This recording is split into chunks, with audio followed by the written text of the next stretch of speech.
Bueno, como anticipamos aquí en Pateando el Tablero, ya estamos en comunicación con Cecilia Quirós. Ella es editora de La Izquierda Diario Perú y queremos conversar un poco sobre la situación política y sanitaria que se está atravesando en este país. Hola Cecilia, ¿me escuchás? Sí, claro. ¿Qué tal, doctor? ¿Cómo están? Buenas tardes. Bien, buenísimo que podamos hacer esta conexión. No, Cecilia, queríamos ver por un lado, repasando un poco los números, es uno de los países que está al tope del mayor número de contagios de COVID de lo que es América del Sur, después de Brasil, y veía hoy un artículo en donde el número de fallecidos por cantidad de habitantes está dentro del top de los más altos del mundo, Perú. Por eso quería preguntarte cómo se está viviendo en este momento la situación sanitaria. Bueno, evidentemente, como lo veníamos mencionando desde el inicio de la cuarentena y el anuncio de una serie de políticas que implementó el gobierno, era previsible que iba a fracasar porque la sanidad pública viene abandonada desde hace muchísimos años, desde los 90 en adelante con el neoliberalismo se empezó a desfinanciar, entre otras áreas, la salud. Entonces, para dar paso a la privatización de esta misma. Entonces vimos pues que muy pronto los hospitales colapsaron, la falta de oxígeno, la falta de camas UCI, de respiradores artificiales, que son cuestiones muy básicas, muy elementales, pero ni aún así estaban. Lo que sí estuvo a la orden del día fue el incremento significativo del cobro en las clínicas privadas, donde incluso por atenderte los costos alcanzan más o menos entre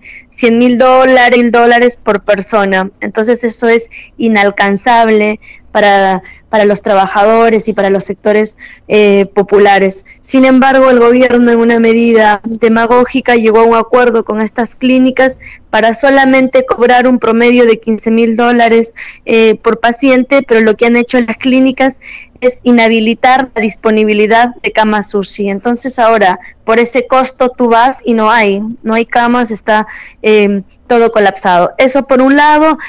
Aquí hay plantas de oxígeno de grandes empresas transnacionales o de empresas de la minería que producen incluso oxígeno medicinal y que sin embargo el Estado no ha intervenido, no se ha declarado de utilidad pública todas estas empresas y aún ahora siguen lucrando con el oxígeno, que encareció notablemente su costo.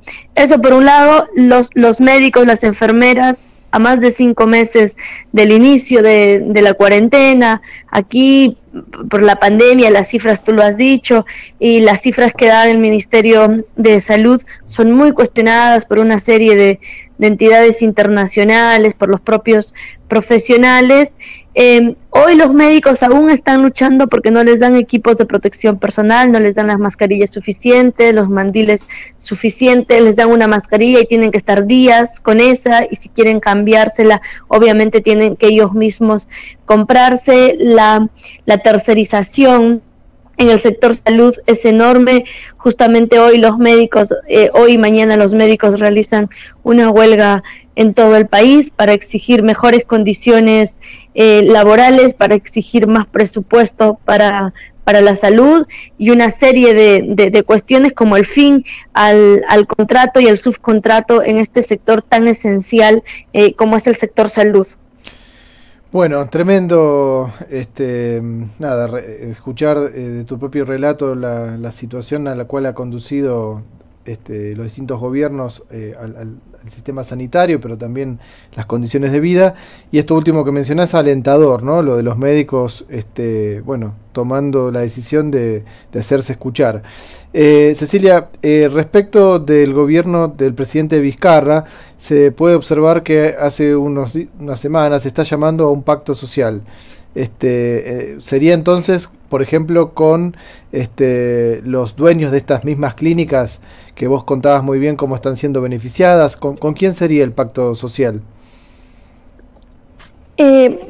Los diversos gobiernos hace ya buen tiempo atrás han construido un espacio que se llama el pacto Pacto de Unidad Nacional. En el Pacto de Unidad Nacional participan todos los partidos políticos que tienen legalidad, o sea, desde la ultraderecha hasta partidos reformistas como el Frente Amplio. También participa, obviamente, el gobierno a través de y con sus distintos ministerios, las fuerzas represivas y también los empresarios. Entonces, en este Pacto de Unidad Nacional es a lo que han venido ya trabajando, podemos decir, desde hace mucho, pero concretamente desde el manejo de la pandemia hubo un discurso de unidad nacional. Lo que el gobierno hizo el 28 de julio es llamar a un nuevo pacto de unidad nacional, es como reforzar el acuerdo nacional que ya existe con un nuevo pacto de unidad nacional. Y obviamente es algo al que no le huyen muchos sectores, porque concretamente han sostenido las políticas del gobierno, no solamente saludando diversas iniciativas como este acuerdo con las clínicas privadas, fue saludado por muchos sectores, incluso por el Frente Amplio, por sus diversos diputados, ¿no? Obviamente los sectores de la ultraderecha le temen un poco porque obviamente no quieren ninguna intervención ni ningún acuerdo entre el sector privado y el Estado, pero es una medida que en realidad no resuelve nada, porque lo que nosotros veníamos proponiendo es que todas las clínicas, todas las farmacias, todos los laboratorios, todos los centros de producción de oxígeno medicinal sean declarados de utilidad pública y pasen a estar bajo el control de sus trabajadores y sus trabajadoras con el apoyo de las universidades. Entonces, esto obviamente no ha ocurrido, no lo van a hacer porque eso implica verdaderamente chocar con los intereses, chocar con la propiedad de estos grandes grupos económicos que son los que controlan. Ahora, en este acuerdo, en este nuevo pacto, implícitamente están todos, porque no salen a afrontarlo, a combatir al gobierno abiertamente, ¿no? Son cuestiones muy tibias a través del Twitter o las redes sociales que en realidad no sirven de mucho, y eso es lo que no solamente hacen la izquierda que hoy tiene presencia en el Parlamento, la izquierda reformista, sino que también eso es lo que hace la burocracia sindical, impidiendo que las movilizaciones o las expresiones de rechazo a este gobierno que se empiezan a dar con los médicos, con las enfermeras, con los trabajadores mineros, con los trabajadores del sector retail, terminen siendo acciones aisladas y no tengan el impacto que debería tener en un momento donde el desempleo crece muchísimo. Solo en Lima, para el mes de mayo, de marzo hasta mayo, se registraron 2.300.000 personas, o sea, trabajadores que perdieron el empleo, lo cual es una cifra histórica, nunca antes vista. Obviamente este estudio es solo de Lima, sin duda en el interior del país y en otras regiones las cifras son también parecidas. Cecilia, por esto que decías, para ir repasando un poco y comentar a la audiencia, conversamos con Cecilia Quirós desde Perú. Ella es editora de La Izquierda Diario desde este país. Esta cuestión, entonces, para cerrar la idea del pacto social, vos decís que todo el arco político, empresarial y demás, hasta incluidos sectores del Frente Amplio, que es lo que vos denominás izquierda reformista, estarían en última instancia festejando que si vos tenés COVID y tenés que internarte, tengas que pagar ahora $15.000, llevado a pesos argentinos, por ejemplo, es 1.000.000 de pesos.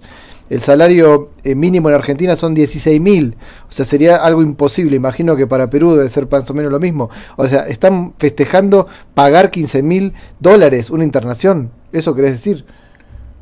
Sí, efectivamente, ellos saludaron ese acuerdo al que se ha llegado, lo saludaron como una medida responsable entre los empresarios de la salud y el gobierno.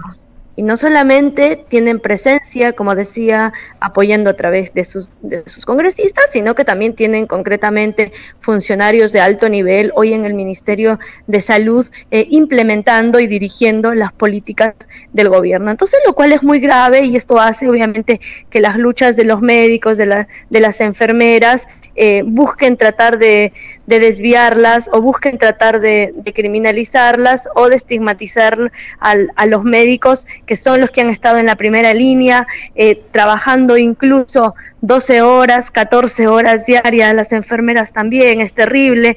Hay casi 1.500 médicos contagiados, más de 100 han fallecido, o sea, las cifras son terribles de los médicos contagiados, las enfermeras contagiadas y también quienes han fallecido y han fallecido en completo abandono del Estado, del gobierno. Son los propios médicos que se han organizado para pagar vuelos humanitarios del interior del país y trasladarlos a Lima, que es donde pueden recibir una atención especializada. Son los propios médicos los que están costeando lo que implica toda la recuperación de sus compañeros, de sus compañeras, porque desde el Estado, desde el gobierno no hay ningún apoyo, lo cual es terrible, ¿no? Y apoyar a un gobierno de ese tipo o guardar silencio frente a muchas medidas es verdaderamente pues indignante y contradictorio con lo que pretenden decir que son. Bien, esto da para más debate, pero quería ir a otra cuestión que estaba viendo también en La Izquierda Diario Perú. Desde el lado de los trabajadores mencionamos las acciones que son realmente significativas por parte de los médicos, pero también veía acciones de mineros de Mina Cobriza. ¿Podés contar un poco a la audiencia qué pelea están dando ellos? Sí, bueno, los trabajadores de la mina Cobriza hace 8 meses que esta unidad minera ha paralizado sus acciones. Es una unidad minera donde actualmente se encuentra bajo administración concursal, donde el Estado tiene acciones y obviamente hace 8 meses no está operando, no está funcionando, los trabajadores no tienen un salario ya, además que son trabajadores, son comuneros, es una región en el centro del país, en la sierra centro del país, y en medio de esta pandemia evidentemente la situación se agrava muchísimo, como ellos ayer en una conferencia de prensa que organizaron y que transmitimos por las redes de La Izquierda Diario, hemos esperado ya bastante. Entonces, el gobierno, los distintos ministerios, la administración concursal están apuntando a que a liquidar a la empresa, y con lo cual más de 1.500 puestos de empleo se perderían, y además toda la dinámica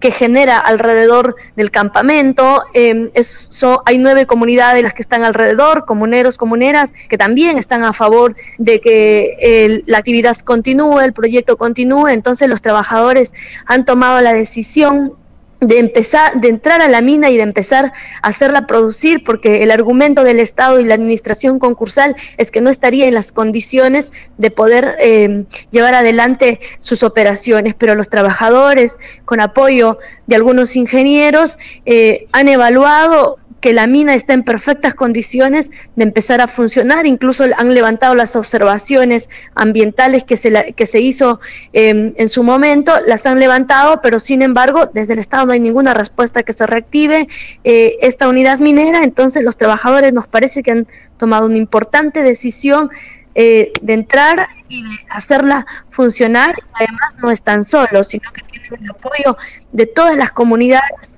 alrededor. Entonces es una medida muy importante y sin duda que va a abrir un debate muy importante al país, que es el del control obrero de todas las fábricas, de los lugares de trabajo, ya sea de la minería, del sector textil y de otros sectores, que ante el cierre los trabajadores pasen a tomar las fábricas y la pongan a gestionar, a producir bajo su administración. Entonces eso es muy importante en un momento donde hay miles de desempleos, donde diariamente las empresas quiebran, cierran y echan a la calle a cientos de miles de familias. Bueno, esto que decís, Ceci, realmente es muy interesante.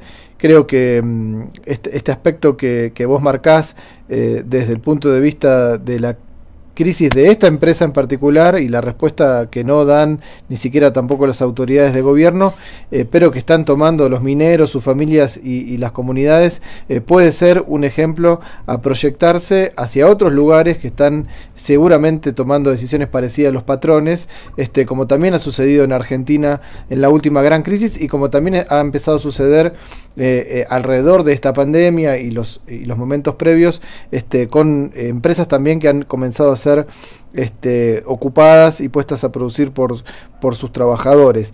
En ese sentido, me hizo acordar a un acto que participamos en común el sábado pasado, en el aniversario de los 80 años del asesinato de León Trotsky, en donde nuestro compañero Emilio Albamonte, en su intervención, justamente reivindicaba la labor de la izquierda trotskista en la puesta en producción y ocupación de la fábrica Sanom, ¿sí? En la crisis de 2000-2001. Bueno, me hizo recordar también justamente esta situación de los mineros de Cobriza, de lo que puede significar como ejemplo para otros trabajadores ante la disyuntiva de quedarse sin nada o defender lo suyo, ¿no? Sí, efectivamente, un tremendo acto el que se organizó desde la red La Izquierda Diario y de las organizaciones que somos parte de la fracción trotskista, donde pusimos en manifiesto una vez más que las ideas de Trotsky y todo el enorme legado tienen hoy más que nunca una enorme vigencia por toda la crisis económica, sanitaria, ambiental que vivimos, no solamente en América Latina, sino en el mundo. Y además muy, muy importante el ejemplo y el rol que ha jugado el PTS en lo que hoy es Sanom, Facimpat, y como dice siempre Raúl Godoy, esto no nos lo inventamos nosotros, esto es un legado que nos dejó León Trotsky en el programa de transición, lo cual es muy importante y de manera concreta demostramos que nuestras ideas, que las ideas que levantamos tienen mucha vigencia, ¿no? Entonces, ayer también en la conferencia participó la diputada Natalia Morales de Jujuy, sí, demostrando claramente una muestra de solidaridad internacional con la lucha de los trabajadores de manera concreta, lo cual fue muy bien recibido por los trabajadores, las comuneras, las comuneros, ¿no? Entonces, me parece muy importante el escenario que se abre.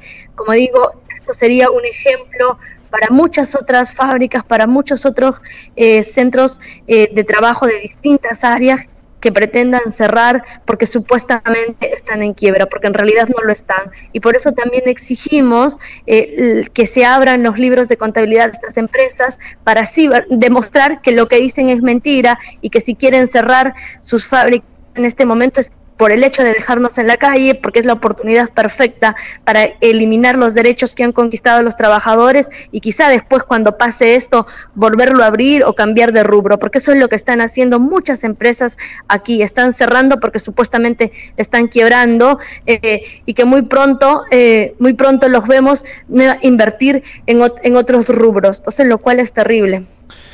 Bueno, sí, es algo muy importante el ejemplo de cada vez que los trabajadores deciden resolver el problema de la fuente laboral, ocupando, poniendo a producir, recibiendo el apoyo de la comunidad.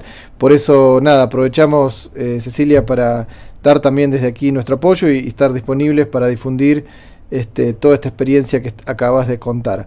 Bueno, no sé si querés agregar algo más para terminar la entrevista. Bueno, muchas gracias y un saludo a todos los oyentes del programa. Muchas gracias, Gastón. Bueno, a vos por nuevamente participar de Pateando el Tablero. Un saludo a todos y todas los compañeros de Perú y de La Izquierda Diario. Muchas gracias.